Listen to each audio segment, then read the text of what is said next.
Hello, everyone. Welcome to OSAS Week 1 finale, where the previous season, 3 teams each week have qualified to get into this bracket, where now the top 6 will be playing to enter a further bracket. We will be playing up to top 4 of that bracket today, and then top 4 of the next one will be next week.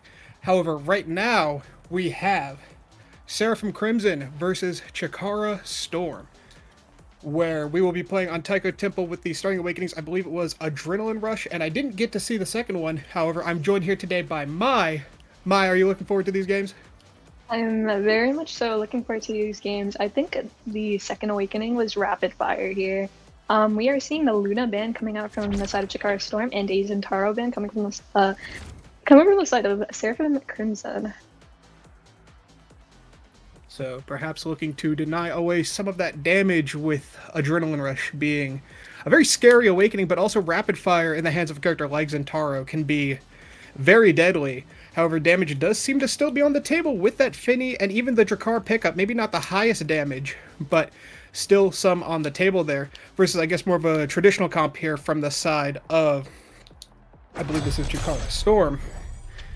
Now, getting into this game, looking at these two comps, I am a little scared of this Asher here. Is there anything in particular that you think might be a little deadly in these first opening rounds when nobody has a full awakening build yet? Undoubtedly, Asher is really good on Taiko Temple. You will see so many people just wanting to go Asher on Taiko, and a lot of people will ban it solely because of the bounces and how she can just stuff things really easily if she just gets like a good amount of size. It's it's really scary. I'd also go Asher on this map. It's just really good, but we are seeing both barriers coming down from both sides here. Master Malachi on the Mako Ford is certainly an interesting pick, but a beautiful Estelle primer will just sink the core right in. Asher, you noted, was very powerful in these pockets, and we are seeing that they seem almost perfectly sized for her barrier beam there. But with this lane swap coming out, I guess they're looking to have that Estelle kind of take care of the Drakkar shotgun. You know, if you came here from Vaughn's stream earlier where he was talking about Drakkar and how that character has a bit of a notion received by the players, we're seeing it work out pretty well here for as far as this, when they can get the offense rolling. But right now, with this Asher in the pocket, helping get it out against the core flip, a great save there by the defense. But with Asher having to be so far back, it's a little difficult to get the pressure rolling. But now that this power play is ended, they seem to make one of their own here, as with the barriers down, they have 2 available. Dubu is probably looking to walk up here just a little bit, but with a great pass to Kinsey, we do see a quick gold there, a great pass by Datagast. So now that we are up 2-0 in this set, we could see potentially a quick draft coming our way, but with names like Master Malachi on the other side, it's a little difficult to say whether or not this game can really be that fast. Yeah, I have to agree with you there. The opposite team did have their own power play, but they kind of just, the side of Chikara Storm kind of just reversed that and, you know, worked on their own. And it seemed it had to pay off in their favor. I don't necessarily agree with the Asher onto Mako here, because Mako's kind of known just to stop a bunch of brawlers, especially Asher. So I'm kind of curious to see how Kenzie will get the core across and pass Master Malachi here, but at the top corner on the left here, we see Datagast trying to get the core out, trying to pass it to Kenzie so they can, you know, potentially go for a 3-0 and secure really good drafting options. It would definitely be a big opportunity. However, the opportunity slips past Yugo as the core slips right in there. Kinsey in a great position to keep up with that, but now as we go into this draft, it doesn't seem like damage has been quite the threat that we were thinking it would be with this Finny pickup. However, with Asher having the options of Catalyst and Quake Strike, that's a lot more energy that this team was already somewhat capitalizing on. We saw it on the defense. They had some good core flips to help. But now with that Catalyst pickup and these pockets being a really big place where a lot of people are just getting pummeled down with abilities, that's going to be a lot of energy going over their way. However, with a Deadeye pickup, we might see more damage come out. I think everyone kind of just got like a decent pick here. Honestly, I probably would have went for peak performance on Asher, but Kenzie is kind of just getting damaged quite a chunk, so it's kind of fine. But we do see the quick straight pick onto Master Malachi here, so it's going to be an energy versus energy battle on the bottom here, but really good stuff coming from the Path Splitter. Master Malachi kind of low. Hopefully they can damage him and go for a power play, but it seems he has recovered regardless. Yeah, that energy on Master Maokai is coming into fruition, though, as they do almost have a flip available on this bottom side pocket, and with it now available, we see Kinsey have to burn their own. It looked like they were a little scared of dying there to the core flip by Master Maokai, but now with Kinsey on this defense here, helping get it out of the pocket, it can be so difficult to get it out, but when you have that barrier beam by Asher, just providing so much value, a great clear by Pudash there is able to come out, but now Master Maokai is looking like they may be the ones out next, as they are very low. Datagast, however, has to keep a little careful here, but with this power play coming to life, the energy from Catalyst off of this ultimate, this is looking like a quick barrier is going to come out, but a great defense by Tafonk and Yugo to keep that one alive. The flip comes out from Pudash, trying to get the offense back rolling during this power play, but with Master Maokai coming back, just as they do, Tafonk is the one who goes down, as now Kinsey taking a bit of damage. They do have that application on them by the Finny secondary. It's going to be a little difficult to keep alive, but they do manage to time it out, as now Datagast is up there on the play to help out Kinsey set up that flip into the goal. There is just so much damage coming out from the side of Chikara Storm here onto the side of Seraphim Crimson. You know, one person goes out, and then suddenly the other two are just like, weirdly low on health. But speaking of health, Datagast is unfortunately really, really low, so will they get the kill and then hopefully go for a power play, or will we see another reverse and Chikara Storm goes for another KO? But Datagast here getting the KO and also recovered. But like I said earlier, Master Malachi is so low, and then double KO comes out. Chikara Storm is on the offensive, going for an insane power play. Can they get the goal right here? It's going to be a little difficult to get it through, but Yuga with that strike shot, unfortunately, with that cooldown, it could feel a little tempting to go for a snipe there, but when that happens and it just doesn't happen to work out for you, you don't have that strike cooldown to save you. However, now this lane swap does seem like it's been working out for them. However, Master Maokai looking to put some pressure on this kickoff here, and with Kinsey having a flip available, you're going to need some pressure if you want to get this utility off of the field, and just like that, they almost go down. Yeah, Master Malachi here, I feel like as though I'm just talking about damage constantly, but there's just so much damage coming from the side of Chikara Storm here that it's just hard not to talk about it. But Kinsey kind of low, and unfortunately doesn't evade and dies to a Finny ult here. There is a striker advantage suddenly now, but the side of Seraphim Crimson is splitting out down really well, and Datagast as well, just waiting out to see if Kinsey will respawn. One barrier each side, but all players are up. The energy is a little low for everyone aside from Tafonk and Pudash, who does have the slip available for the defense. Datagast almost scoring yet another kill with that piercing shot. The Dubu roll almost taking Master Maokai off of that middle bumper. It does amplify that knockback just a bit, can lead to some surprising situations, using that flip just to maintain possession, but Kinsey needs to keep possession of their health bar right now, as the Finny has targeted them with that twin drive. They did pick up the previous draft. But now with the net open, just a quick strike nets it in, using that top barrier as a way to dribble it back to themselves off the bottom. A good use of the flip to keep possession, and then Kinsey just driving it home there with that last barrier. There is just so much offensive pressure coming from the side of Chikara Storm. I think this is the second 3-0, correct me if I'm wrong here. It's just a little bit hard for the side of Seraphim Crimson trying to deal with the amount of damage just being poured onto them again and again. Even though Chikara Storm's defense doesn't really relent, but we do see the bulk up pick coming onto Asher, so more power coming on, and then the Mighty Colossus coming onto the Mako here. So it's just going to be a Mako onto Asher battle. I believe earlier you mentioned that if you were in the position of Kinsey, you would have taken that peak performance just to really utilize that high stagger that Asher really has, and really just make use of that extra presence that you have on the field with this bulk up. That could have been a great pickup, but right now we'll just have to see what they make use of it. One thing to note though is Drakar now with this explosive entrance is going to be able to traverse the field a lot quicker when they do have that burst of speed from secondary, so that might be something they have to keep up with if you were the side of Chikara Storm. But right now the barrier is open for them. This could be a quick point taken. Datagast able to pick that back up, but with the Finny secondary, it's a little difficult to get it to Kinsey here. Even though they have that flip, you have to actually get it to them in the first place, and they do. Master Maokai is taken to the blast zone, and Yugo walking up. Kinsey strikes down a quick point, but now We could potentially see yet another 3-0 here at this rate. However, we did see the gate open pretty quickly. We might see a bit of a turnaround if they do manage to pull together.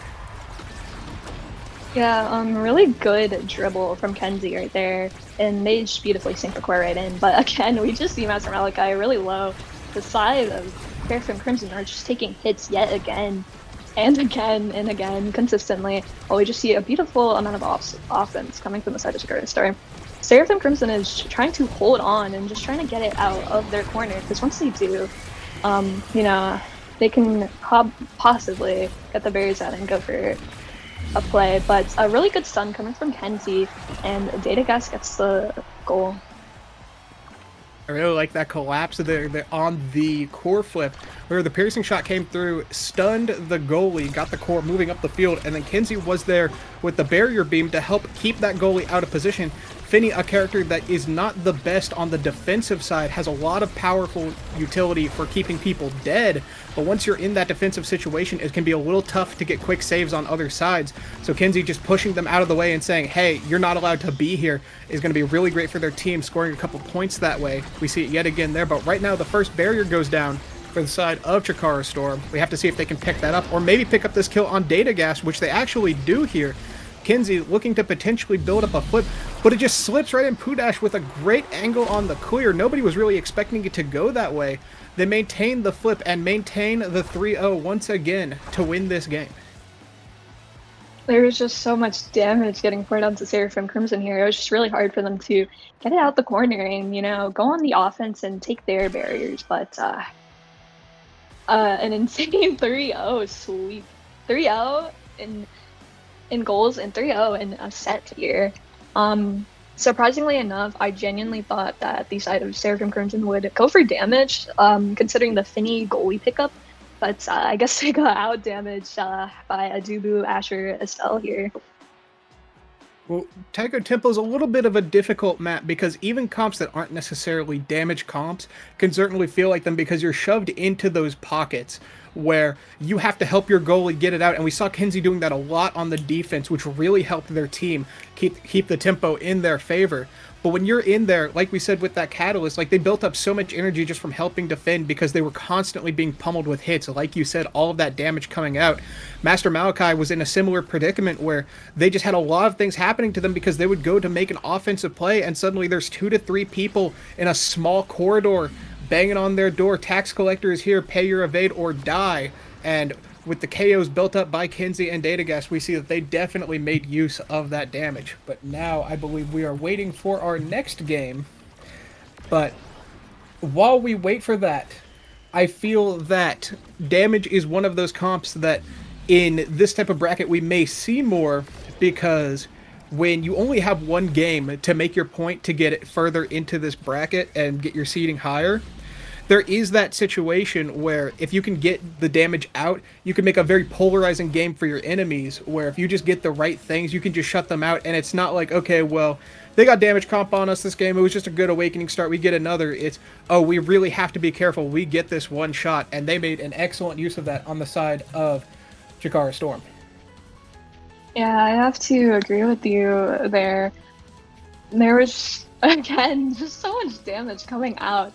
And, you know, when you're being in that tiny little corner, you're just trying to evade your taxes, but in reality, you're just going to get shut down and you die for it, really. Asher is just one of those picks where if you really don't get the core out of the corner, you're kind of screwed because Asher is really good at putting the core into a corner and just stuffing it through. Absolutely. She's able to use that massive hitbox to keep the offense rolling. However, we will be taking a not-so-massive break here, as with that game being relatively quick, we are waiting just a little bit for the next game to come online for us to cast. So until then, we will be taking a small break. Mai, any last comments on that last game, or just looking forward to the next one?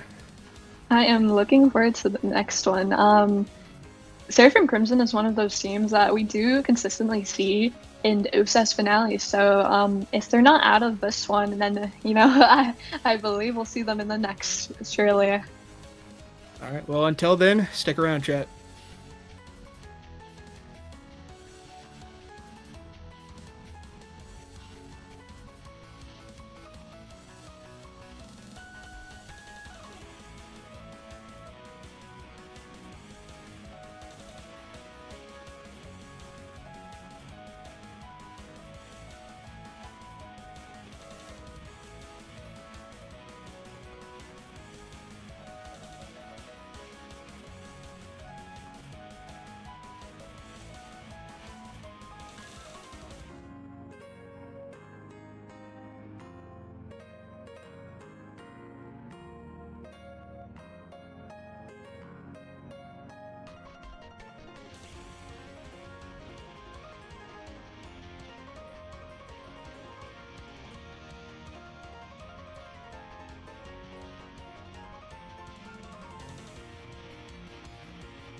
Alright everyone, welcome back to OSAS Finale Week 1. I'm joined once again by Mai, and today we have Shakara Kittens versus Rastel. Rastel, with a large roster, is going with Draglance, Meowsy, and Yu Yu Yoshiki, as opposed to the Fox and Sox, Xenox, and Mura roster that I believe is just the three of them. We will be on Atlas Lab, a map known for damage, and in tow we have Rapid Fire and Stinger, two very powerful awakenings for either killing people or killing people. Now, Mai, you know these teams a little bit better than I do. Why don't you tell us a little bit about them? Or at least one of them. I love my kittens. Fox and Sox is an SA goalie, so please excuse missed strikes because I also had to excuse them. Amora currently is kind of sick at the moment, so I'm questioning how well Kins is gonna pull this through together. But Rastel here, I've briefly seen their names. I think really big roster, mainly full of women, and I love them. They're great. But Shakara Kittens, I hope they win. I don't know. I might be coping like I did last stream. Well, while they may be sick, we will have to see if they are sick. But in this game, which we are just now waiting on, you said South American goalie. That is a bit of an interesting situation because we're on Dallas, so a little bit of a give that way. However, that is still going to be probably around 120 to 140 ping. Now, I've played a little bit on EU servers, so I kind of know how that is. And I could say that it is sometimes a bit miserable. But that said, Fox and Sox, a player who has been in this community for a while from my understanding, clearly it doesn't bother them too much as they are still here. However, we are going into this game. We will be on Atlas Lab. Once again, it is Rapid Fire and Stinger. So, most likely Damage Cop's going to be coming out here. We might see a Finny goalie as well as two characters that go with that, but we might also see that character that is a bit notorious right now, Vice. Lots of damage there and very good with the awakenings available. We will just have to see what is picked as long as we don't get the loading bug here, as it is known to happen sometimes. Yeah, Vice is piss broken right now. Can we please nerf the character? I don't want to see it anymore. Even without awakenings, really.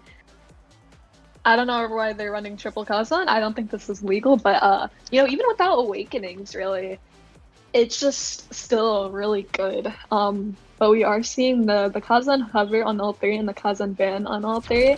I don't think we're Kazan likers here, but the Estelle ban here, which is kind of understandable considering it's a rapid fire stinger start. So, you don't want to get the core stolen away from you due to like some primary. One thing that I'm curious about is with that Kazan ban, whether it's a targeted ban or because of the Stinger, one thing that I feel is a bit concerning is with Kazan, he has a lot of light hits after the changes to his primary and the secondary into dash in closed form. So we just have to see whether or not that's because they were scared of the damage or if they were doing it as a target. However, they have picked up this Era X comp, a comp that is very notorious for having a clear, streamlined game plan. And on the other side, we see Now and Kai, two characters that can be very good at controlling space, and with Kai goalie, the ability to really just run up and cause a lot of havoc. So we'll have to see which side can get the most out of the characters they have picked. But right now, with this bottom barrier being taken and the black hole still available, we'll have to see whether that leads to damage or more core control capabilities. Yeah, both teams kind of have a chance at rather KOing each other, but with Now, it's gonna be a little bit harder. But if Era X scales, I don't think it'll be that hard. But we do see a chunk of damage coming up from Meowsy too. But I think a punch rather, would secure the goal right in. It is 0-1 right now, but will they just focus on damage or will they go for the core as well? It's a bit of an interesting situation in the pregame, however, as we see the only players who have picked up Stinger are Fox and Sox and Xenox. Now, the IME and the X can make good use of that with their hitboxes. However, Xenox has made good use of the X Maximus, scoring a kill there, and with a great redirect, a quick barrier, and keeping it in the hands of Mura. The back pass goes a little too far back, and the black hole has something to say about Mura's health bar. But with Yu coming back, that healing could be available for their team to really capitalize on the fact that the player is down. And now, Dragonlance has this flip available, is looking to make some type of pass with it. The dash punch just barely not able to connect. Maybe if we see something like an explosive entrance later down the line, that could be a potential play that they go for. However, it is Mura who is here now and is helping on this defense as the Ivy turret does come out. The X Maximus is used in their half, so they won't have that for the potential scoring. But Meowsy is looking a little low, so that could potentially be a scored kill.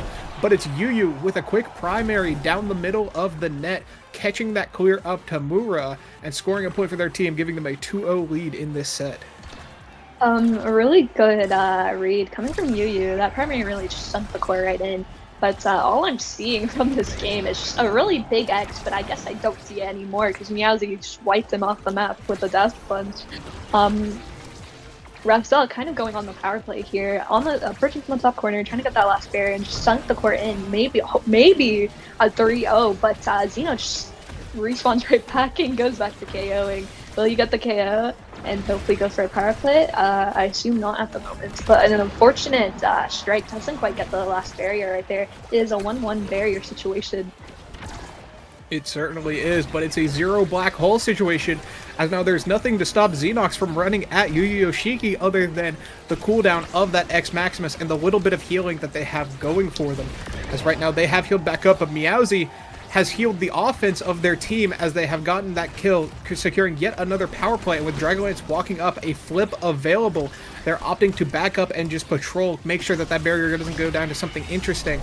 Right there, the flip comes out and actually goes through Xenox. Fox and Sox are looking to cover that top side, but unfortunately it just isn't there fast enough as this 3-0 lead turns into a draft in the favor of Rastel. And now we see no Monumentalist. We have avoided that universe. However, there's still a lot of great pickups here. And one thing I'm looking at in this draft is Catalyst, with how often people are being hit. Yeah, I wonder who will take Catalyst here. Hopefully the Era, and we do see the Era take it. Orb Dancer coming onto the Kai here is really solid pick. Even on forward is really good to get up orbs if you're an orb muncher like me. Just getting speed for fun. And then we do see the Rampage pick coming onto the X, so if you thought X was big as he is getting even bigger. Definitely a little scary, especially with Might of the Colossus still in the pool, I believe. However, it's curious that the Meowsy did not pick up Rampage there, as with this 2-barrier map, there's a lot of times where you can start scaling that insanely hard, and with them already having a lead in sets, that could be potentially why they took the peak performance there, as it gives them a way to build into stagger as another option, especially should this X era really get going. But the only place the X is going is into the blast zone, as once again a great Giga Blast comes out there, removing those Rampage stacks, and now Fox and Sox with just a little bit of energy has to rely on the help of Mura here on this defense. But Dragonlance potentially looking to make an offensive play here with that Orb Dancer coming up. You do have to be careful. The strike shot is down. Yu Yoshiki is looking for a play in the midfield, but just out of their reach. With this black hole coming up, that could be the death of Meowsy, but a great reposition to keep themselves from dying, and a great repositioning of the core into the top of the enemy's net by Yu Yoshiki. Yu Yoshiki was just doing a really, really good job at controlling the core while her forward was just dying really hard. But you know, with the size pick, it also makes you a bigger target to getting hit, which we do see kind of often. You know, Xena dying to an unfortunate dash punch constantly, but we do see the core coming on to Xena right here, just trying to get it out, trying to get the barrier, you know, just trying to shift the momentum the best they can. But a punch will just sink the core right in. A good layering of hitboxes there. The strike into the punch. Fox and Sox went for the up clear, but the punch did cover that. However, one thing of note, Xenox, while they have been getting dash punched a lot, they aren't really in a position where they have a ton of energy. But it looks like they're opting to go onto the enemy team's half here and play a little bit more of an Oki style and just put the pressure on Dragonlance, who they do have Orb Dancer, so they will be looking to pick up those orbs for health. However, if Xenox can keep them off of them, that would deny both an awakening and potential offensive play while keeping the pressure on them. Right now it's Meowsy who's got to watch out, not taking the Now Mine, which would have given them a lot of health, but they did take a quick kill for their team. However, Xenox is in the fray. 1v3, potential Exilor coming through. Fox and Sox looking to make a play happen. Waiting out the barrage very patiently. Great clear there. But unfortunately, it gets stuck into that pocket. But with Mura being back, they are able to get this out and get the play into the hands of Xenox. Yu Yoshiki looking a little low, and the X Maximus is coming out. The teleport from Now, getting themselves out of the threat range of that X, who just wants nothing more than to beat them into the sidelines. And now with that flip gone as well, Xenox is looking a little prime target for any harassment by the enemy team as we are in this pocket, but a great clear by Fox and Sox is picked up by Dragolance, who keeps the pressure alive in that pocket, keeping it in a tight space for their team.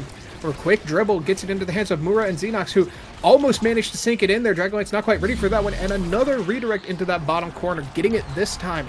Getting a point for their team, avoiding a 3-0 in this situation, and potentially starting a comeback. Even though they are down one set, we could potentially be seeing 4 or more sets this game if they can keep that sort of performance up. Yeah, a very unfortunate flip coming from Xeno there, but they did score regardless, so I guess it's fine. But you know what isn't fine? Them dying once again to another dash punch. We do see the side of Rastel going onto the offense here, going for that power play once again, and it does get the barrier down here. They're just Chikara Kins are just holding out the best they can until, you know, one of their team just spawns right back in. What a flip, using the demon angle there to score while everyone was preoccupied. Meowsy looking a little low. And it's not as though Meowsy is just getting random dash punches. We saw with that last one, they were hovering the orb there, recognized that Xenox wanted to go for the orb, and made great use of that. And now with Might of the Colossus on that table, not taking that rampage earlier, could feel a little bad, as you have to consider whether or not you really want X to have that, especially with an Era backing them up with that size. However, should you take that, there's even still quick strikes available, so it's a little hard to deny. They do take the quick strikes onto the Juliet and leave Might of the Colossus. I suppose they feel that, like you said earlier, being bigger also makes you a bigger target, and if these dash punches keep coming, that could be a great source of advantage for their team. However, with stacks on stacks picked up and Dragolance getting a unstoppable pickup here, that's a lot less pressure that Dragolance is going to have to deal with, and a lot more presence that Yu is going to have. However, Meowsy is looking to dash punch the entire enemy team, get those damage numbers up, and get some energy up as well, because they're going to need it, because they were looking a little low. They're back to low health, low energy. This black hole is coming up. One punch from X could put them in a very curious predicament, as right now they're helping on this midfield, but it is Mura who goes down.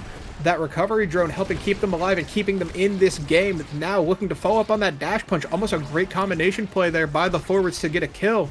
However, it just didn't quite work out, as now Mura once again getting hit with an ability. We're denying that regeneration that you have naturally here. The black hole is up. The net is open. Fox is going to have to find something with a great dribble. They have to burn the flip to keep it alive, but the play was a good intention. However, when you're in a 3v1 situation, it can just be a little difficult to keep the defense alive, as they do their source of pleasantries. They say, all right, there's 3 of us in your net. We're going to shake your hand. We're going to score our point.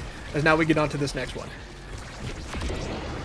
Yeah, as our previous game we saw, even though the side of Chikara Storm wasn't really running that much of a damage comp compared to Seraph and Crimson here, we see Chikara Kins here run the damage comp, but not necessarily finding the amount of KOs that Estelle is just finding here. Mora, again, once literally staggered.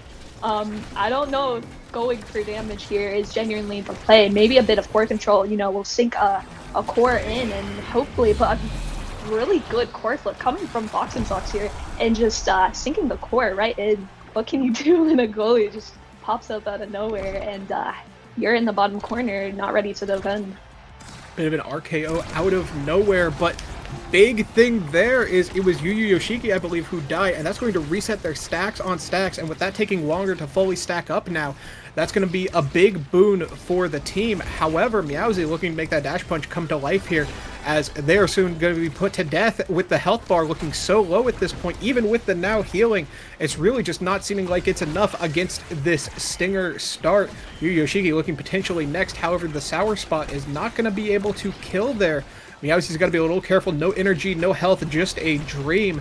as now Xenox is looking to eat that Dorito to try to get their team a little bit of a way into the pocket here. But it's actually Yu, the midfielder, who, even though they're low HP, was looking for an offensive play here, just did not quite come to life. However, it's 2 deaths that we should be talking about here, not 3, not the player, but on the field. As we see 2 players go down to that black hole, Mura looking a little low. The flip has to come out a good angle, but just barely off. Couldn't ride that air tornado into the barrier. We see the Firewall Sentry come out to keep this play alive. The Barrage is going to beat it back, as now Xenox is trying to beat back Meowsy into this blast zone once more. It just feels like this round is going on quite some time. We'll have to see if they can pull it together here, and with that dash punch, they pull together some damage and a point for their team, 1 away from winning this series. Yeah, Rastel is just doing such a good job at, pouring damage, but also managing their core control, which I think Xeno could do a little bit better at. But, maybe they can reverse sweep, but, a really good primary into the black hole there, almost 0 to death, but not necessarily. Trying to find the core and trying to put in the nado, but it doesn't quite work. A flip, though, being whipped. Hopefully, as nervous as they may be currently, they can hopefully turn it back. It's a little difficult. It feels like this X forward has been on their half of the field for a lot of this game, so it's a little troubling to try to get a play going once they do get it out. However, they do have this offense on the top pocket, and with the Firewall Sentry, they almost have it there. But a good strike forward by Yu, and with the help of Dragonlance, they keep this presence alive on the field. However, Meowsy's looking like they might be the next one to die, as with the black hole, they almost get taken out, as now they're standing in where the enemy's goalie position should be just to stay alive, but Fox and Sox going for the primary there. That glitch pop, not able to catch the core, has a little bit of recast time, so that's a little difficult of a one to let slip by you, especially as the last point of that series. However, they gave it an honest shot, and with a bit of a quick 3-0, I believe that was 9-1 in total, if I remember right. It was Restel. Oh, 9-2, my apologies. It is Restel who's going to be taking this game with their comp that is a little bit less traditional than the one we saw on the other side with the X era. However, they managed to pilot it masterfully into the win this game. Yeah, even though the side of Chikara Kittens was running a damage comp, they didn't really capitalize it as well as good as Restel did. I feel so bad for Mora, they kind of targeted my sick midfielder, but they're just really good conversion going from Restel compared to Chikara Kittens here. It's not the enemy that you should be punching, but the core, and that's what Restel did here. Well, Restel managed to do it excellently. However, I believe that we are going to be passing it to, I believe, Lego Mage and Saya as your next pair of casters for this series that is going on. However, Mai, is there anything else you'd like to say as we move on and let the other 2 casters take a bit of the spotlight for a bit? Please stop whiffing your flips. Please strike the core. That's all I have to say. I think for any OSAS team, if you strike the core, I think you low-key win. I don't think striking's weak. But damage might be weak though, low-key. But yeah. Well, with such wisdom coming our way, with the help of Mai, we will be going the way of outroing here as we wait for Saya and Lego Mage to take over. However, more games coming your way. Stick around.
Hello everybody and welcome back to the Season 6 finale of the Omega Strikers Amateur Series. I'm joined by the one and only Lego Mage, and we're here to watch Bongoni versus Cat Girls. It's an interesting one because 7 out of 12 teams are from Chikara, and Chikara hasn't won an OSAS yet, so it's about time. Yeah, there was, I think, more Chikara teams in, like, percentage-wise in this OSAS than just about any other. So I mean, they definitely have the numbers to try and fill out that top 8 roster should they so choose. But we'll have to see if they're able to get over some of the other teams that we got. We got some really good teams going into this one as well. And right now, Bongoni Brawlers are sitting along with Cat Girls at a comfy 2-0 so far in the round robin, which is really nice. It's where you want to be. Both teams on pretty good track, and both teams having a lot of pretty experienced players, notable names here as well. So it should be a bit of a heater match. And I think you said this was on an IME-Zap start, if I remember correctly, right?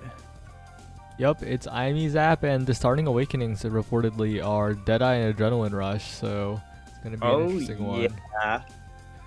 Yeah, both of those awakenings are going to make for a very interesting IME-Zap game, because all the big names on that map make huge use of Ad Rush, and obviously with Deadeye in the mix as well, IME, Luna, Estelle all become incredibly deadly just from the get-go. So likely going to be a very high kill count map, but curious to see how it ends up going. We do have Dyroth over on the side of Chikara Cat Girls, notably a very good Juno player. And Juno could dish out a fair bit of damage with some Deadeye slimes just over the course of time. So going into this draft, I think it becomes a bit of a question of, what is Bongoni Brawlers bans and picks going to be looking like? Are they going to let Dyroth on that Juno? Or are they going to take away maybe a Juliet or something? They are first pick, so they don't have to necessarily ban the Rasmus. They can take it, which would be huge with the Ad Rush start. So they have a little bit of leeway to play around with that, but I'm just curious to see what the game plan really is. And who knows, maybe we don't even see Rasmus. I've been surprised before, but I imagine that's going to be one of the hotly contested things here. Yeah. And we're about to head into game. I think they'll press the button now, and they indeed do. So it's going to be an interesting one. IME-Zap, not a map we see too much in OSAS, but thanks to the pick ban of both teams, we're getting to see a bit of a fun one here. Yeah, I personally enjoy this map.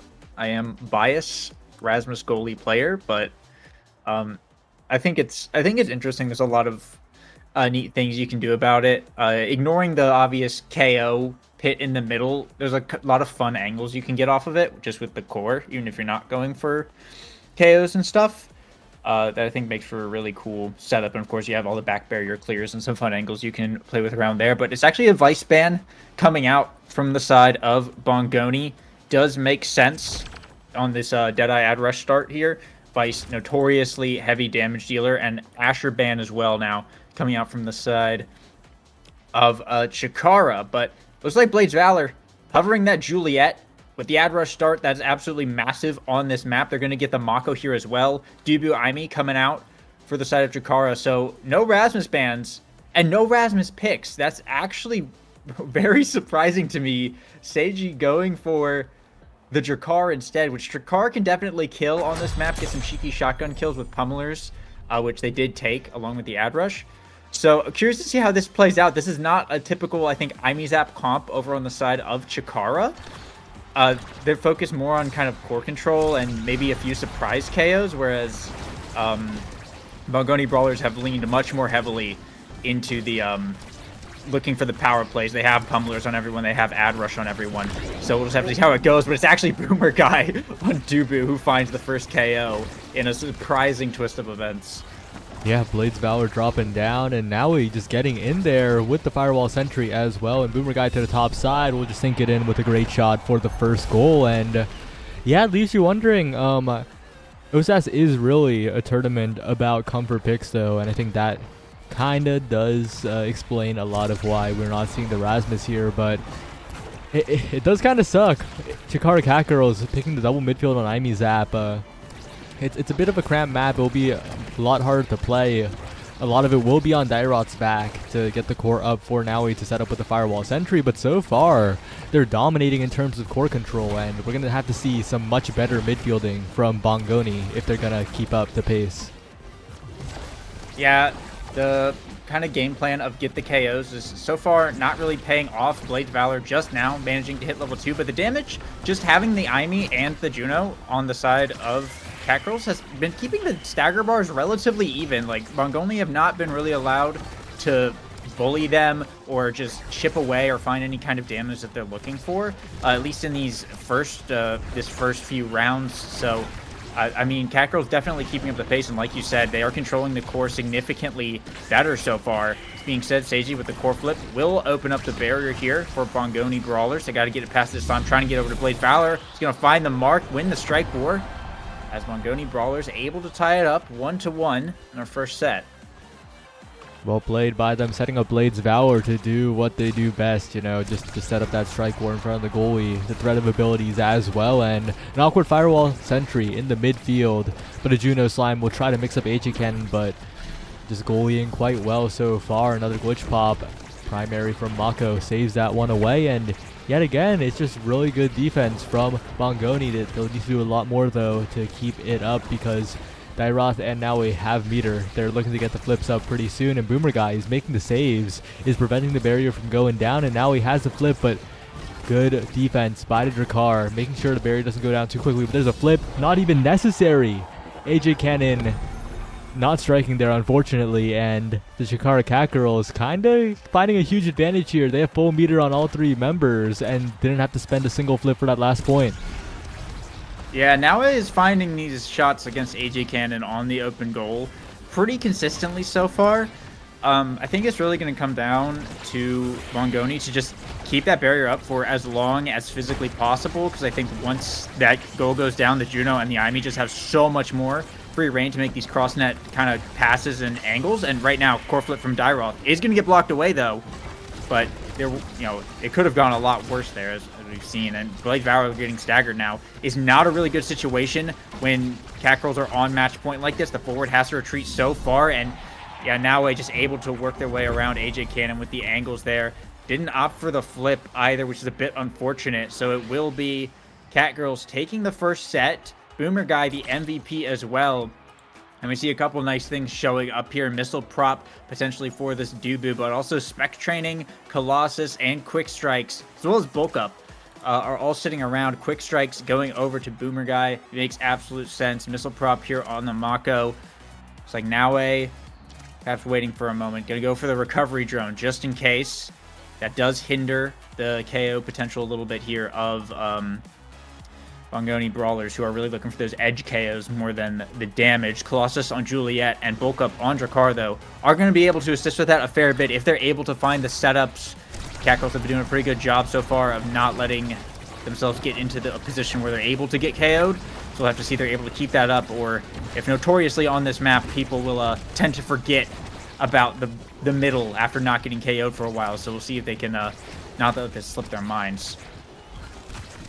Yeah, we'll definitely have to see here, as Blades Valor low but still going in for the barrier, and that's exactly what you like to see with Bongoni's barrier still up. A lot of pressure on the enemy goal, but Chikara Cat Girl still maintaining their midfield control, getting the core past the midfield line so often with the power of the Juno, just forcing it right through. And now Blades Valor trying to find an advantage here, has a dash punch, but a good roll by Boomer Guy will keep it away. And with Naui having a meter and that extra life, it's going to be so hard to deal with, especially as they work around AJ Cannon. A flip on the goal net, but saved away by the primary of the Mako, and they're still holding on. Now it goes in yet again, but it's blocked once again by AJ Cannon. The goalie performance is great, but the offense needs to come online. Blades Valor dribbling, goes for the bottom side, and Sage will sink it in.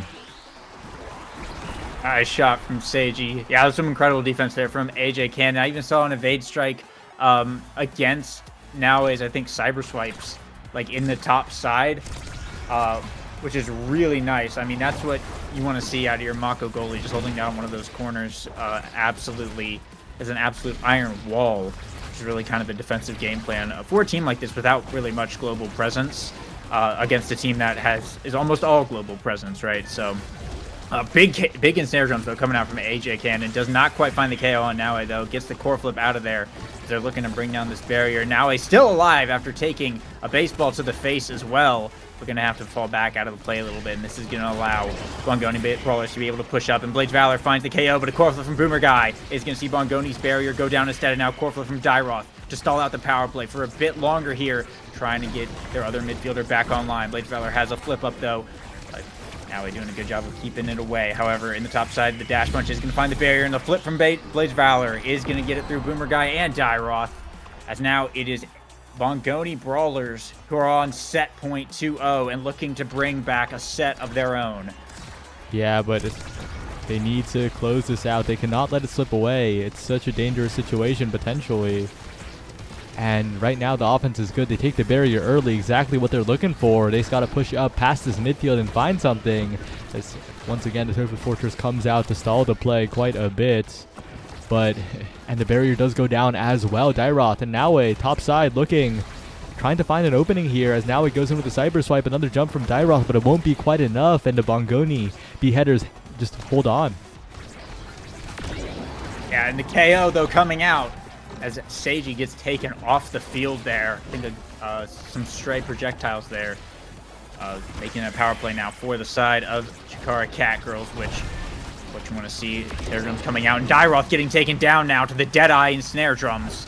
Not particularly great on the power play, has been reversed. Blades Valor is in the top side against Naue. The Tofu coming out from Boomer Guy. That cooldown is going to be gone as Seiji working their way up the field, finds the shotgun, but the hit stuns from Blades Valor is going to be enough to be able to get it through Boomer Guy, and now it's Bongoni Brawlers who are able to take a set 3-0. AJ Cannon, the MVP, both the goalies getting us MVP, and some nice things here. Heavy impacts, catalyst, both the orbs, unstoppable, hot shot. So many good awakenings have just rolled up here. AJ opting for the orb ponderer, more cooldowns on that Mako. Is of course what you want to see. It's probably going to be a catalyst pickup here. Yes, it is on the Drakkar. Absolutely huge. This doesn't mean unstoppable. Goes over to Boomer Guy though, which is going to be very useful in not letting those shotguns or those punches get into the goal. 1-2 punch on Blades Valor is going to mean more KOs potentially coming out, and just an Orb Dancer pickup there for Dyroth for a bit more speed. Overall, a lot of nice awakenings, but I think I'm really liking the draft that Bongoni came off of there with. Yeah, they got so many power picks. They have the potential to go a lot further here. And they'll need to convert though, because their barrier is taken almost instantly. Now pushing forward is Naue once again trying to get some opening for the goal, and Boomer Guy manages to defend that barrier. Dyroth jumping in as well, and once again the barrier so threatened by Blades Valor, who pushes up, but once again the midfield control is lacking from Bongoni. Blades Valor is not getting enough opportunities, and with this open net it's only a matter of time before the two midfielders can score, but now he gets trapped very low. The recovery drone could be popped, and that would be great value here if they can get it. Staggered, and Boomer Guy on the top side sends it around Blades Valor, a great save, and AJ Cannon more of the same on the other side of the map. Now a core flip getting whiffed there by Boomer Guy, but it will make its way back up to now. It does force out AJ Cannon's core flip. And now Dyroth and Seiji back at it in the midfield as we enter overtime. Pass up to Blades Valor, not going to be able to find the punch though. Dyroth able to clear it out, and now it's Dyroth and Naue on the offense. Pass up to Naue, goes for the cyber swipes, but it's getting cleared out there by Bongoni. And now Boomer Guy trapped in the corner with the Juliet. The snare drums coming out from AJ Cannon with the missile prop, but it's not going to be enough so far. Holding it down, a shot from Seiji though is going to get it behind the barrier, and Blades Valor on the follow-up is going to find the strike war. As Bongoni Brawlers strike again now, 4 in a row. So they'll be scoring first, and Blades Valor looking to have a core flip up this set as well. They're looking to keep going. Yeah, once again, it's hard to control the midfield, but they're managing to get Blades Valor just enough chances. AJ Cannon in particular on the defense, making it possible here. And now there's a bit of a swap, but Naue trying to make a solo play, can't quite get it. And we're seeing as part of the weaknesses of this double midfield here, when the goal isn't open, when the barrier's still up, and even when the barriers are down, it's so much harder to fight against this double brawler who has that scoring potential. One chance is all it takes, and Blades Valor takes the barrier. and gets the core bottom side, catches the elusive animation from Boomer Guy. 2-0. That's 5 in a row. Yeah, Bongoni struggled in that first set, but coming out strong now, not really focusing at all on the KOs much. They're just winning by sheerly pressuring the side of Catgirls, really. And with that Catalyst pickup on Seiji, it's becoming increasingly easier, just having more energy up. They have, unfortunately, whiffed the core flip a little bit, but AJ still has theirs. And now we're taking a lot of damage in those snare drums. Seiji finds the knockback, but it doesn't matter because Dairo's going to be able to bring down the barrier. And now it gets put right on top of the core from the knockback in the ensnare drums, where they're just able to strike War Seiji and find the goal. The mind control repositioning there for Chikara Catgirls to put them on the board and keep them in the game. All right, another flip. AJ Cannon.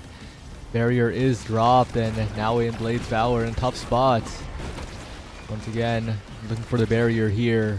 As another good strike shot from AJ Cannon will keep the offense up, and a KO found. That's Juno going down. Dairoth away. Blades Valor with the flip available. Will they even choose to use it? They waste it. A bit of a panicked flip, but all good because they have the consistent offensive pressure. They're keeping possession up, but a weird shot to the top side gives the core back to Naui. But Blades Valor gets it again no matter what. One chance, all it takes.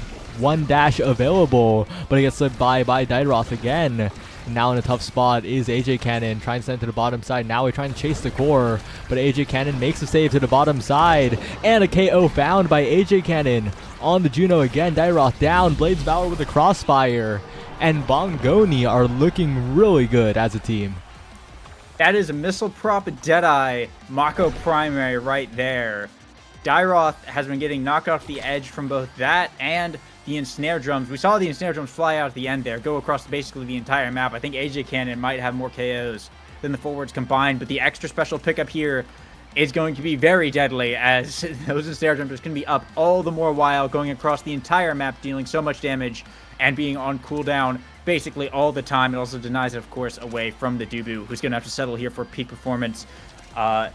Explosive entrance going over to the Drakkar, more speed, a little bit more hitting power. Aerials does get picked up by Naue, which is going to be really nice to have a Dash Awakening on that Aimi. Rapid Fire, however, on Blades Valor is potentially pretty big. It denies it away from Dairoth, who has to go for a Dash Awakening here, which is also really nice. But it is going to mean that 1-2 punch is going to be putting in more work here for Blades Valor, not only for hitting the core, but also just for dealing some damage in general. But that Mako build on AJ Cannon right now, it's looking incredibly scary. Those ensnare drums are going to be a force to be reckoned with. Yeah, AJ Cannon looking like not just Mako, but also a little bit of Luna as well, with those basically rockets hurtling forward with the primary. But now we can accelerate the core too. Watch out. But good in the midfield are the Bongoni. No longer like the first set. They have a lot more control to play with, especially when AJ Cannon scares Boomer Guy with a shot like that. The primary accelerated the core so fast in an instant, it's not even overtime, and that's 1-0 already. Yeah, it's not something you normally have to like worry that much about with Maka, but with Missile Prop Strike Shot, I mean, AJ, look at that. The ensnare drums goes across the entire map. AJ's sphere of influence has just increased this team's entire like global presence exponentially just from having those awakenings. So Boomer Guy has to really like worry about getting sniped like he didn't really have to in the opening sets of this game. But now with both sides open here, Blades Valor dribbling in the bottom side, Dairoth having to come back on the defense, but Blades Valor finds the dash punch, takes out Boomer Guy with the flip. It's absolutely big. It's now the power play starting. Flip coming out from Dairoth. Flip from Seiji in return, but not able to grab the core. Glitch pop from Naue. They're able to get around AJ Cannon. Stuck charging the primary. Not quite quick enough on the release. Is going to see Chikara Catgirls come back from a devastating goalie KO and put themselves on the board to tie it up. Yeah, a bit of an overcommitment from Bongoni. They gave up their midfield control to try and contest the flip, and you can't blame them, right? If they had won the interaction, that would have been a goal right there, but a great pass, a great glitch pop to open space, and that was the goal. That was this set being evened up as Dairoth goes to the bottom side as well to take the barrier. And now AJ Cannon in a tough spot. Now he with the self pass off of the opening goal gates, and that's one of the coolest goals we've seen in a while.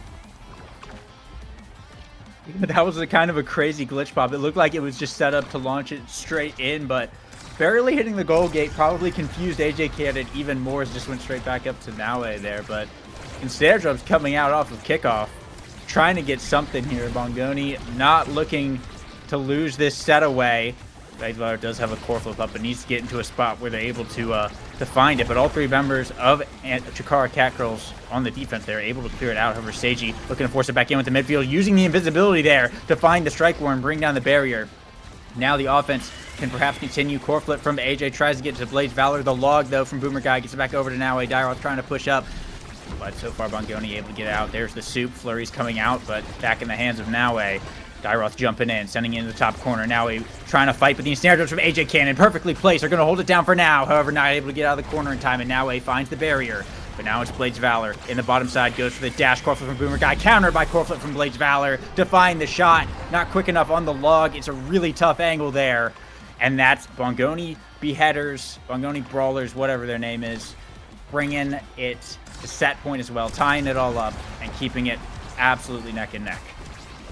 Yeah, and I forgot to mention, they didn't say it in time and they didn't really like make it known, but I believe 2 out of 3 players on Bongoni are playing on 80-something ping, and well, they don't care. They're just that good. They close out the game in dominant fashion, and they're up 3-0. That's basically guaranteed to make it into day 2. Big W from Animal Style Bongoni Beheaders. Catgirls was a very good team in their pool, obviously tying them for that first place going into this, and coming off of a win like that feels absolutely huge. Got 3 KOs on AJ, 3 KOs on BlazValor, and 2 on Seiji, and kept it 10 goals in total.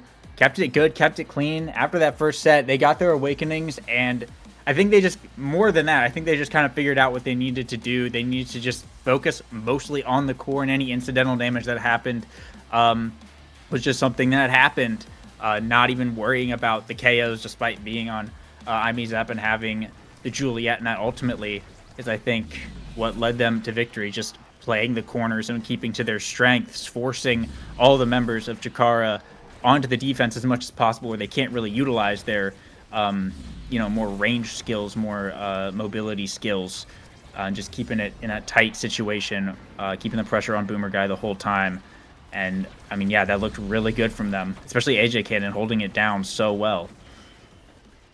Yeah, AJ Cannon definitely the MVP of this game, but the other 2 members of the team also really pulling their weight in this one. Of course, the flashy scoring plays, but how'd you pronounce that name again? I'm looking at the guidance. It's Sahi?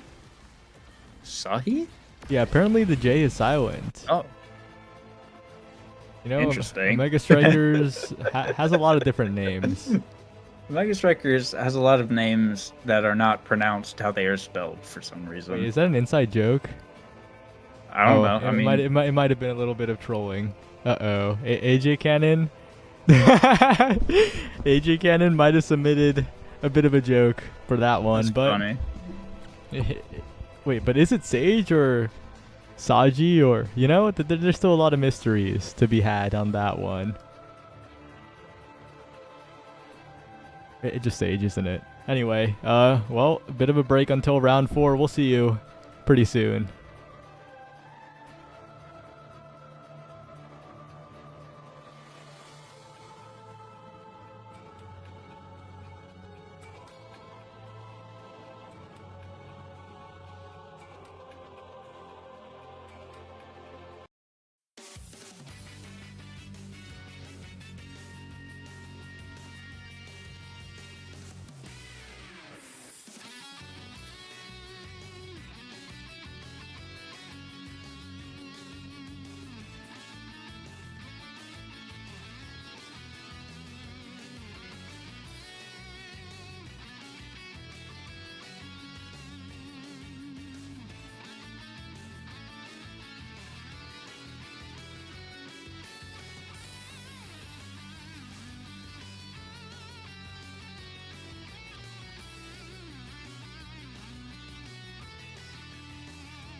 All right, and we are back with round 4 of the finale. We're already getting into it. It is another couple of Chikara teams. Chikara Cheating versus Chikara Phoenix.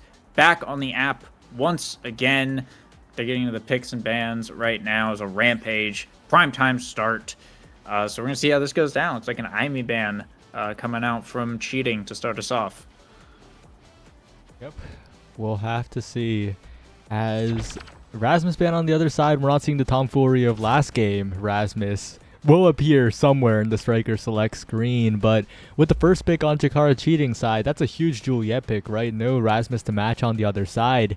And the bans were done pre-game, so this isn't some kind of like super imbalanced stuff. Chikara Phoenix had the option to not leave that Rasmus up, right, and trade Juliet Rasmus, but now they're in a bit of a tough spot on Aime's app, it feels like.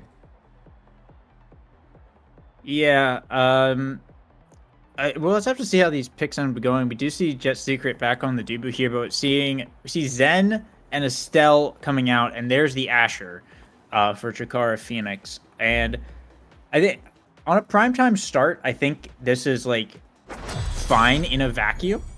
I think that's totally like an acceptable team comp, but I think letting Brando have the Juliet just on this map is definitely a bit scary. I think if Phoenix is watching their backs and like just kind of know how to play against it, they should be fine. And just focus on the core control, kind of like what we saw last game.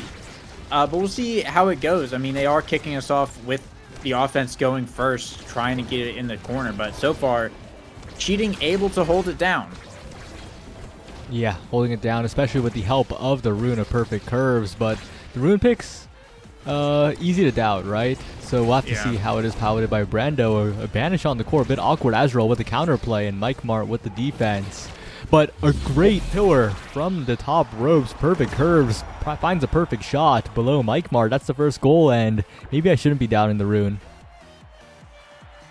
Yeah, I think the rune pick, like you said, is definitely like questionable most of the time. It's very easy to make it just not a character by basically just standing on, you know, where the pillars are going to be. They go away, and then that's literally it. However, if you get a rune that's really good at playing the character, which in my opinion is more about just playing mind games with your opponent than anything, that's when you can like really start to throw a lot of curveballs, because while it is not a thing that's really played often, it's also not a thing that necessarily a lot of people know how to play against all that well.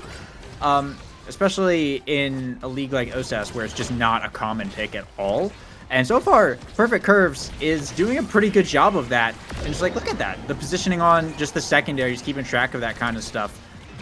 They've had a lot of interactions with this core so far, and did have an open goal for a while until Brando got taken out there. Oh, yeah, like you were saying, Perfect Curves is just dribbling around absolutely everyone, and now Brando's back. Perfect Curves might be the best player in this game by a lot, because they were 1v3ing for a while. Yeah, Perfect Curves holding on to that core, stalling out that power play, and eventually helping set up that goal. I think this could be really interesting, and a KO coming out from Perfect Curves, the banish into double pillar. Do not let this guy get cast to last, I don't think. That could be actually very scary, but now it's Jet Secret pushing up with the soup. All three members of Cheating going for that goal, and just an onslaught of abilities coming out as Brando finds the dash punch. And it is Chikara Cheating who are going to get the set. Perfect Curves, the MVP here, can have their pick of the lot. There's the cast to last. There's extra special. There's quick strikes as well. Looks like it will be a cast to last pickup, which can be pretty scary. That banish lasts for a pretty darn long time, and the pillars, of course, as well, are going to be lasting for a lot longer than they were. Quick strikes going over to Mike Mart. It's always a nice pickup on the Asher. Extra special here for the Juliet. More flurries coming out. Just a little bit more speed on the Estelle. Spec training pickup by Jet Secret. I feel like Siege Machine would have been better there, but I guess it does give the option to launch someone off the map with the harder hitting soup, and Friendly Taco is just going to pick up that bulk up for a bit of a stagger scaling. We'll have to see how it goes. I think the cast less on Perfect Curves, along with, of course, the primetime start, is actually just really huge for Cheating in general, though. Oh, but a slight miss from Jet Secret means the barrier goes down in a really tough spot now. Friendly Taco trying to push up the pass splitter from long range from Mike Mart. Strike shot boosted is getting in there as well, but Perfect Curves is winning the strike war, setting the core up, finding another chance here, but Friendly Taco to the bottom side, and despite the log from Jet Secret, Friendly Taco will find the goal, 1-0 up, and Chikara Phoenix just capitalized on the slight blunder by Chikara cheating, and this game is so important for who makes it out of this group. It's a 1-2 team versus a 2-1 team. Both these teams are not safe right now.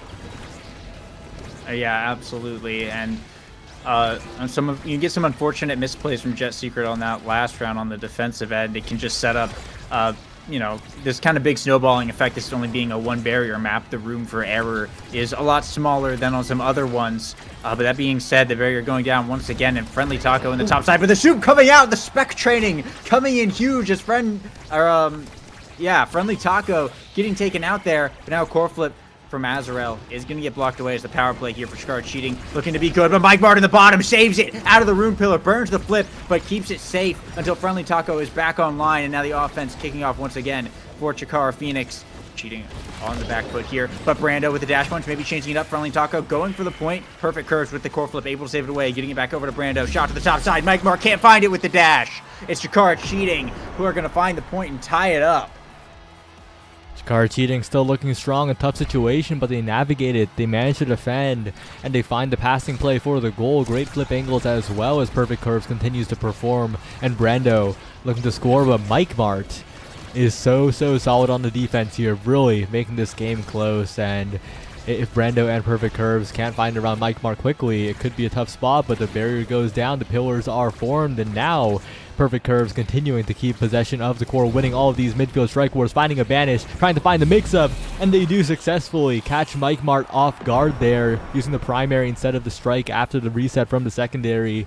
Tough situation, had a way out, but it was just a little too difficult.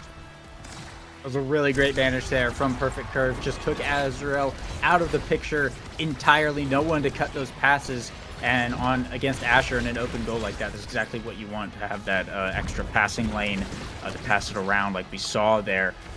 So that's definitely something to consider. But Brando finding another big KO here, activating that pummeler speed now on the Juliet. It is going to be an unfortunate angle that goes around the backside of the barrier, but they could have another chance here. Mike Mart, however, with the strike shot, managing to buy a little bit more time. Azrael back online, and core flip from Mike Mart.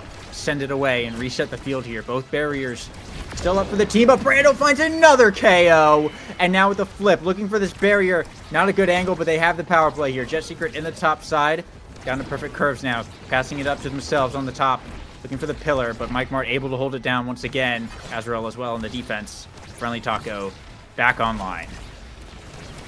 Jet Secret now building up a lot of energy for the defensive insurance, and Friendly Taco trying to find the play, but not quite, and not quite's not going to cut it against a team like Chikara cheating, who are looking very solid in this game, but it goes around the Tobu Fortress, a tough spot as the barrier is found by Azrael. Brando now trying to block one side, but an amazing pass actually, and a weird angle from Jet Secret. It's 2-2.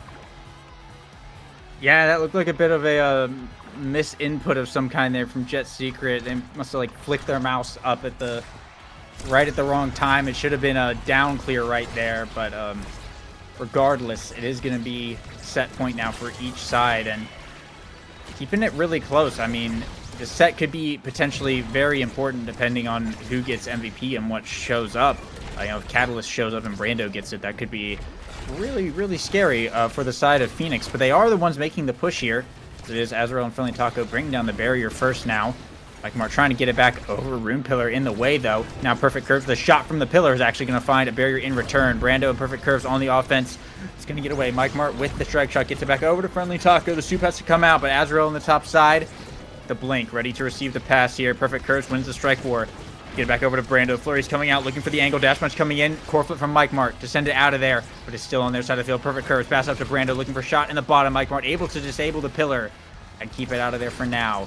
Now Azrael going in, looking to get some offense going for Phoenix. Can't quite control the core, though. It's going to get away from them, and now Perfect Curves has a core flip up. Burning it in the midfield. Tries to get it up. Azrael with the block, though. Keeps it running around in the midfield. And now on the top side, Jet Secret has to roll out, able to block it. It was a really risky play, but they get it out of there. Try to get back over the forwards. However, a misplaced pillar from Perfect Curves does mean it's going to get back into the hands of Friendly Taco. Log from Jet Secret to hold it down, but another chance here perhaps. No, the Soup able to send it to Brando, finds the core flip right into the top side, and that's Chikara cheating, taking their second set now, up 2-0. Jet Secret, the MVP. Yeah, a bit of a tough spot. That was basically checkmate for Mike Mart, the Asher Dash, not fast enough to cover both corners. And unfortunately, looking a little goofy, but it is what it is. Now here, Unstoppable would be a pretty game-winning pickup for either goalie, and it is taken correctly by Jet Secret here. It's going to be so much harder for that Estelle to put on the pressure.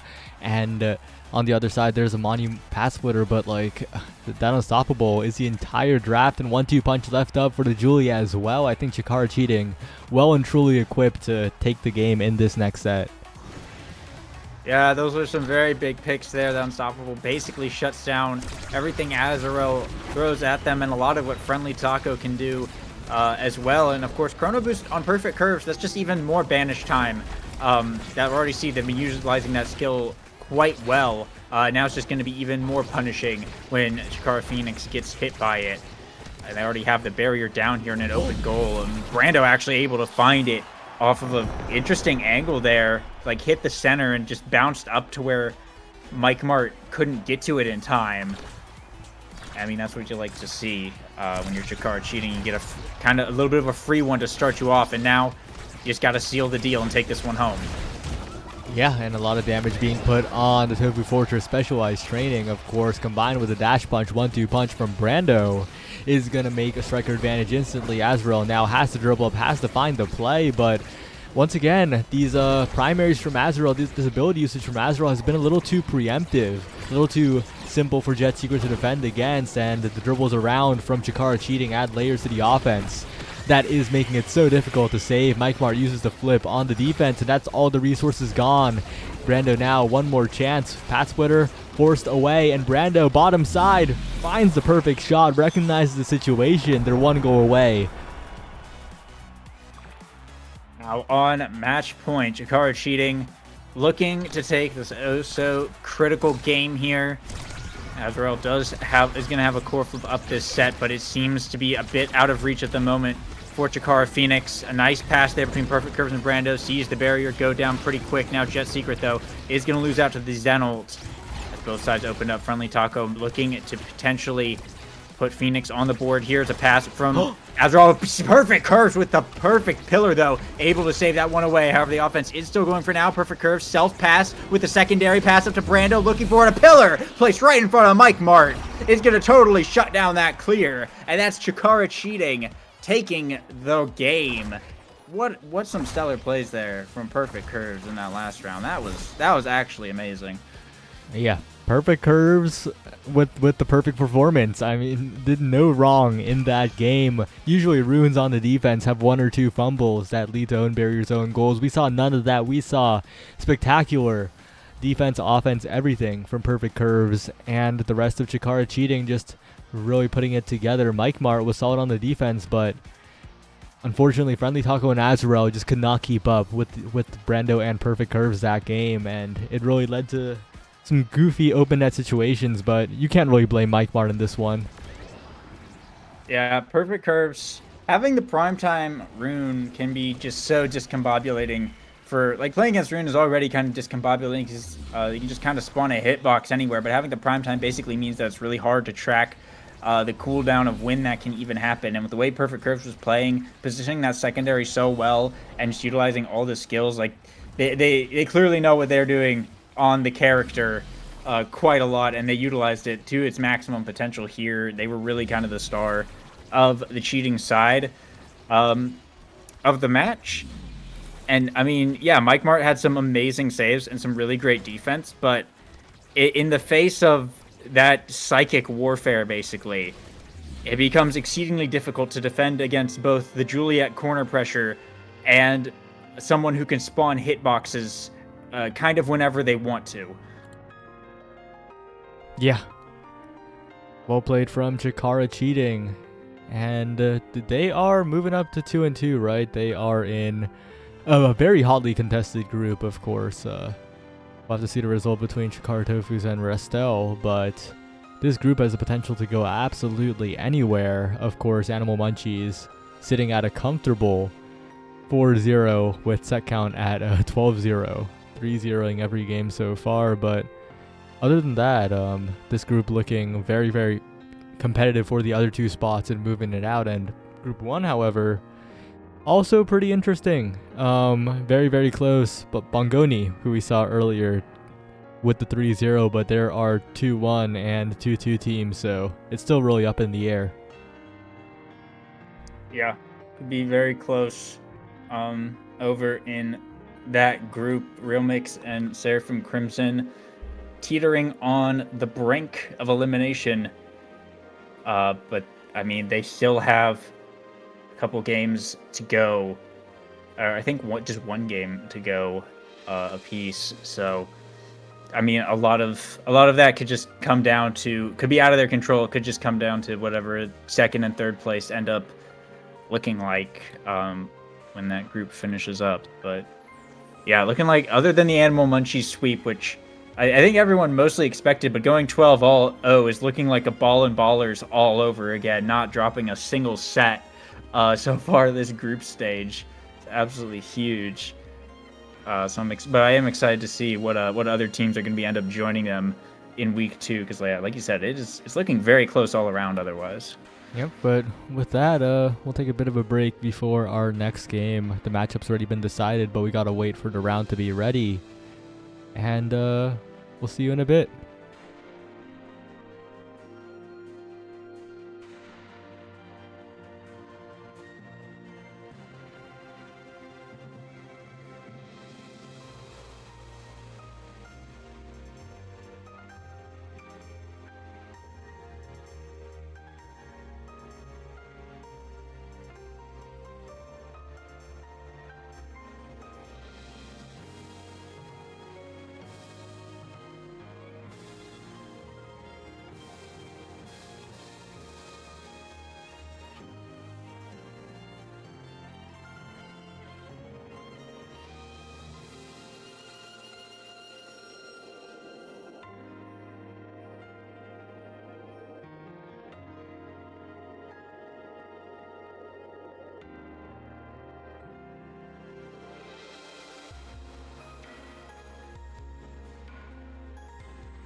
All right, and we are back with the final round of group stage, and we're going to be getting into potentially a heater of a match here.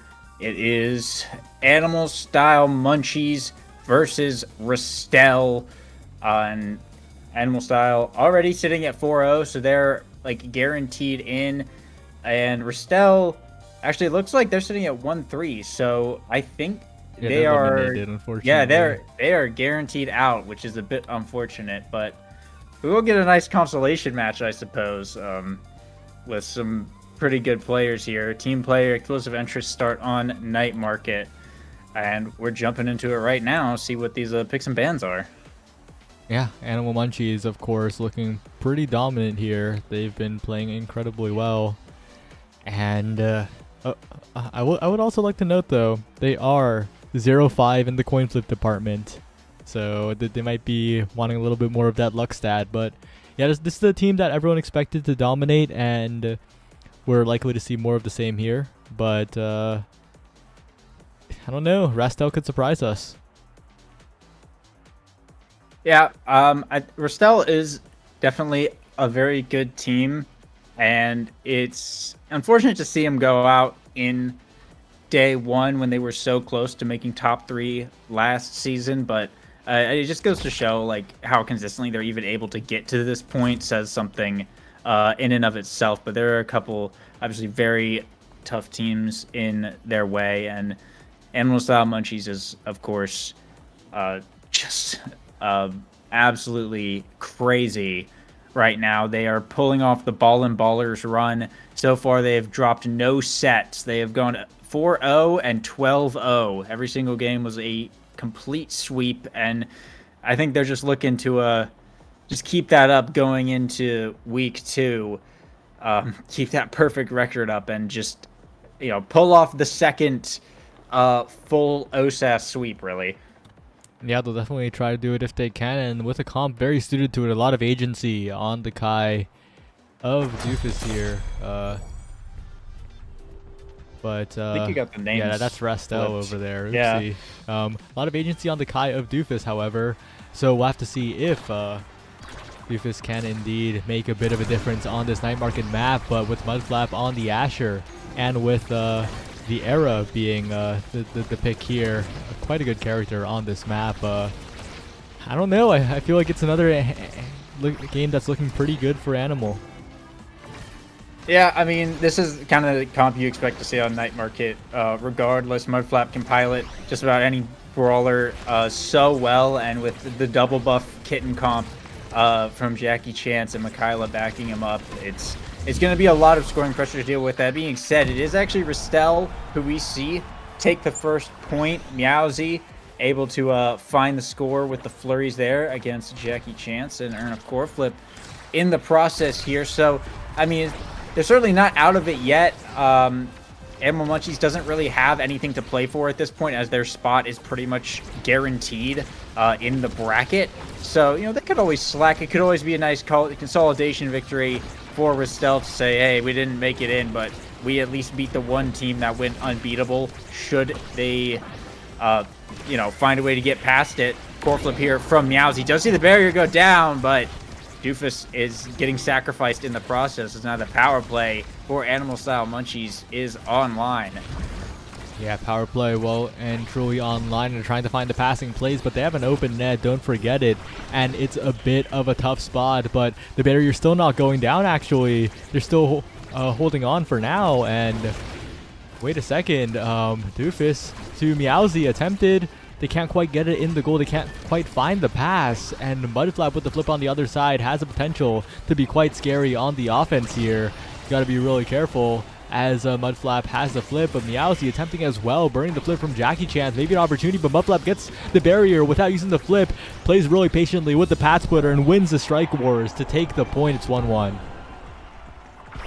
Yeah, and there's that offense we like to see. Mudflap's going to win against Eddie duo goalie combo for the most part. Really, the way you got to beat this team is not let Mudflap touch the core, and really just focus all your efforts on Mikaela and Jackie Chance. But that being said, they are certainly no slouches either. They pull their own weight on the defense. So I mean, it's just a really, really well-rounded team altogether. This Restell is able to get one barrier on the power play that they managed to form there, but Mudflap just able to fire right back as soon as all three members are back up now. So it looks like Meowsy and Doofus trying to find some push here. Not going to be able to. It's going to get pushed back out of the corners now. Mudflap looking for it again.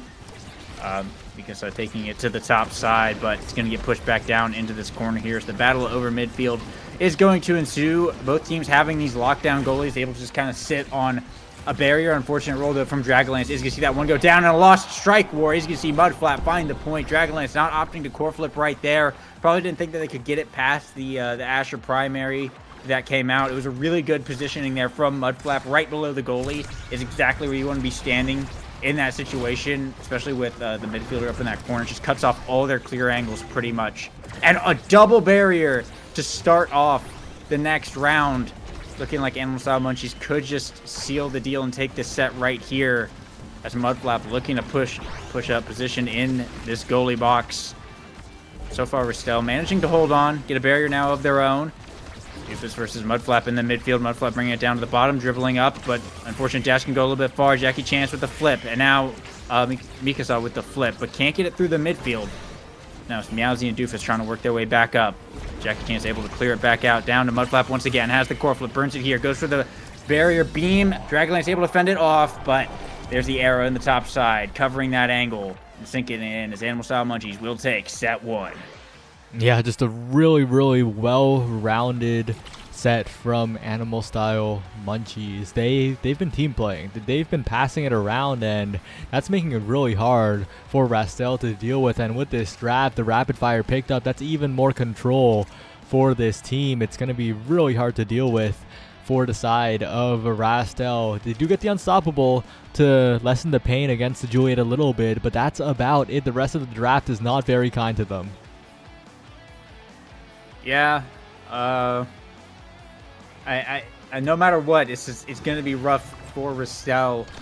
He's a couple nice awakenings, but yeah, more beams on Mikasa, and of course, Mudflap just getting more cooldowns in general is always going to be scary. And when Animal Style is already performing as well as they are, you know, it takes a really, really insane awakening draft to kind of just like brute force overcome that if you're Restell, which it's seemingly going like relatively neutral at the moment in terms of the awakenings. However, the KO onto Jackie Chance may be what they need, as both barriers are down. Dragonlance is up in the midfield trying to feed it over to Doofus and Meowsy. Mikasa and Mudflap has to fall back on the defense, but it's Meowsy who's able to win the strike war and sink it in, getting a point on the power play, and the key perhaps unlocked, find the kill on the goalie, and that's how you score against Animal Style Munchies, is you kill their goalie and then 2v3 their forwards. Yeah, might just be the key, but the Animal Style Munchies are the ones with the power play this time. They're the ones looking to really, really take over here, and one barrier down already. Mudflap pushing for two, and Meowsy unable to find anything here, as it's such a tough spot now, because Dragonlance, although they have flipped, they're being chipped down. They're losing a lot of health here. And I just realized in the last draft that I mixed up the teams again, but that's in the past now. The barriers are open in the favor of Animal Style Munchies now. They're trying to find the passing play, and one passing play is all it takes.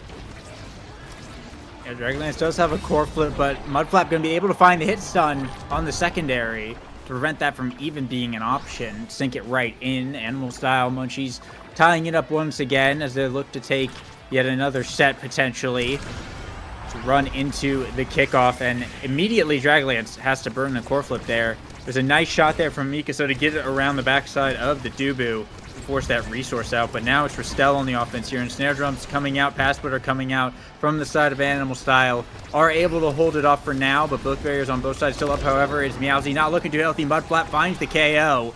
And now another power play here for the side of Animal Style Munchies. Core flip burnt from Jackie Chance. Blocked by the barrage, but it doesn't matter because they're going to get it up to Mikasa anyway. And one barrier going down. Trading barriers now, actually, as Restell has all three members back online. Doofus trying to push up in this midfield. Dragonlance is going to find the roll. Cleared out for a bit, but Mikasa able to push it right back into this top corner. And the barrier will go down. An open goal now on the side of Restell. And a core flip up for Animal Munchies. Battle over midfield trying to get it over to feed it up to Mudflap, but so far Restel holding on. However, Snare Drum's now coming out. Meowsy's not looking too healthy. Dragonlance trying to get it up. Mikasa passing down, has the NATO to work with as we go into overtime. Strike shot from Dragonlance. It's going to buy a bit more time here. But now, once again, back in the midfield. Mudflap trying to position up, has a flip now available to work with. The core getting dashed around so quickly right now. And the barrier falling down. Animal Munchies now with an open goal of their own. Mudflap dashing up, looking for the barrier beam. Not close enough. However, a pass from Mikasa. The core flip is burned, but Dragonlance able to find the block. And the round will continue on, but a shot from Jackie Chance sends it right to Mikasa, who finds the bounce off of the night market wall, I think that was. Yeah, wow, that was a really great shot. Just sinks it right into the bottom. Yeah, and that's the threat of Animal Style Munchies. No matter who is on the scoring attempt, all three members have that capability to carry the game. One barrier going down early, but still a lot of defensive resources left to flip as well, so they're not sweating at all here. And the passing plays, especially on the defense, looking quite good still for the Animal Style Munchies here. Double barrier there from Mikasa is going to see another open goal on the side of, and a KO as well off of the arrow, just setting up yet another power play. The soup cooldown getting burnt here as Edible Style Munchies looking for the final point they need to take their set 2, working their way up the field now. Mikasa bringing it to the top corner. Doofus is back online, but the strike wars from this Asher are oh so scary when Mudflap is up in your face like that. Stell does look to have a little bit of an offense going, but Jackie Chance able to clear it back out. However, now Doofus and Meowsy pushing back in. Flurry comes out. There's a snare drums to counter. Mudflap pushing back with the pass splitter. The barrier will remain up. Strike shot trying to get over to Meowsy. It's not going to be enough. Now Mudflap working his way back up. Almost has a shot there. But Dragonlance able to find the clear. Trying to get it back out of there. Now Meowsy on the bottom side. Looking for his barrier still. Core flip from Jackie Chance. Blocked by Doofus in the midfield. Gets the barrier. Core flip has to come out from Dragonlance to keep it safe. Going for the bottom primary from Jackie Chance. Able to hold it off. But now it's Doofus in the midfield looking for this shot. Mudflap falling back, trying to help the defense and work the core back up the field here. The soup coming out. Meowsy in position on this bottom side. It's Mikasa who has to prevent the core from getting this Juliet, but it will anyway. Flores comes out. The goalie goes down. Doofus pushing up. It is just Mikasa. Finds one save, but not a second. It's Doofus with the shot into the bottom side. Restel tie it up now on set point. They have a chance here to break Animal Style Munchies' unbeaten set streak and at least do some damage to this team. Yeah, the Animal Style Munchies have not lost a single set at all in this finale so far, and this is where they're closest. This is where they're vulnerable, but look at the meter. Mikasa and Jackie Chance both having quite a bit of it, but both barriers are down. Animal Style Munchies pushing in. All it takes is one mind game, but Dragonlance finds the defense this time. Finds the hole to Mudflap again on the offense, and the core sails to the top side, and the strike isn't back in time. Animal Style Munchies maintain their unbroken, undefeated set streak and are one set closer to a flawless group stage. And some nice awakenings on the board to work with as well. One more of these, and it will be Ballin' Ballers moments. Quick Strikes is on the board. Going over to the Era is a very big pickup. We got some orbs to work with as well, potentially on this Mako, but also extra special is available. Castellas getting picked up by Dragonlance is a little bit interesting. I think Orb Dancer would have been better to just take the orbs off the table, but cooldown is going to go over to Dragonlance, and Orb Dancer is going to go over to Jackie Chance. Mudflap getting Might of the Colossus is just going to be even more damage and size, of course, and getting buffed by that Era as well. It's just going to mean that the KO presence is even greater.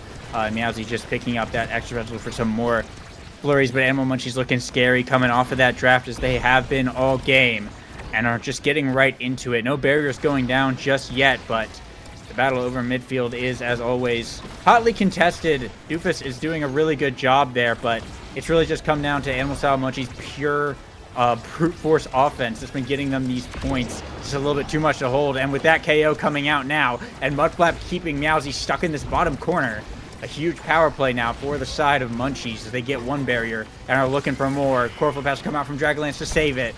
And it will for now, but core flip from Mikasa, the pass splitter from Mudflap. It's not enough. Doofus able to hold it off for now. Tornado coming out though. Mikasa pushing it up to Mudflap. Barrier beam comes out. Nice clear from Dragonlance though. Keeps the barrier up, but these are some tight, close quarters fighting right now with both barriers on the bottom side. It's going to be tough to find the clears. However, it's Doofus that finds the barrier onto Animal Style. Corflip comes out from Jackie Chance, trying to get over to Mudflap. A barrier to the wall and a strike to the barrier. It's going to find it. And now a Corflip comes out, but Dragonlance able to hold it down. Both sides open in overtime. Mikasa dribbling in the midfield. Doofus wins the strike war. Interrupt goes for the barrage. Nice clear from Jackie Chance, though. Soup coming out. Storm coming out as well, but it's still stuck on Animal Style side of the field. Mudflap having to come back a little bit to help control this thing. As now they're pushing up. Pass splitter coming out. There it is. The pass from Mikasa is able to connect with Mudflap and find the point. And that's the difference. Animal Style Munchies, one of the most cohesive teams in OSAS.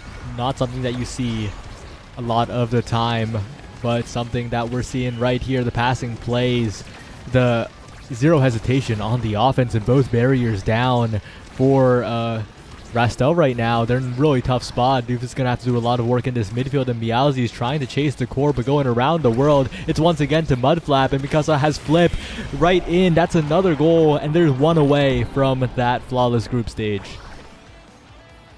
On the doorstep of the 15-0 set score group stage, a proud achievement for Animal Style Munchies. Unless, of course, Rastel can pull off a miracle here, but both barriers going down very quickly. The Storm coming out in this top side. It could be all over here, as now it's up to Animal Style to really just seal the deal here. Rastel able to get one barrier of their own. Meowsy looking for more, but Mikasa able to clear it out, get it over to Mudflap in this top corner, and that's where they're looking for the pressure. Doofus trying to hold it down, but is going to run out of speed boost eventually. It's Mudflap trying to win these strike wars, trying to force it back over. So far, Rastel holding it down. Corflip now come out from Doofus, trying to get over to Meowsy, but the barrier will remain. Soup coming out from Dragonlance is going to shut down Mudflap's push with that cooldown gone. Mudflap is now coming up with the pass player. Does not connect, though. Could have another opportunity. Mikasa dribbling in this bottom side, but Meowsy's going to win the strike war, bring down the barrier here. Both sides open now. Mikasa and Mudflap in this top side, though. Doofus on the defense. Certainly able to hold it down. The Giga Blast brings it away from Mudflap, which is exactly where Rastel needs it to be. We go into overtime. Doofus with the barrage pushing up. Is able to find the point on Jackie Chance. Rastel are not quite out of this yet, but it's going to be very tight. Yeah, once again, Rastel putting up quite the good fight here, trying to make sure that they can be the ones to end this historic run, to put a dent in the record, but it's still going to be difficult because the passing plays are coming in, and of course, most importantly, wait a second though, Rastel pressuring quite a lot, and you got to watch out if you're the side of Rastel, because wow, both barriers gone in an instant.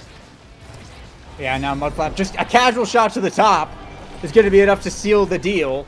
One momentary lapse in concentration and everything just collapsed for Rastel. That is Animal Style Munchies taking group stage 5-0, 15-0. A complete sweep, an utterly dominant showing going into OSAS day 2 or week 2 for the finale. They are the team to beat by and large. Yeah, but shout out to Rastel, really made it close, really brought it down to the wire here.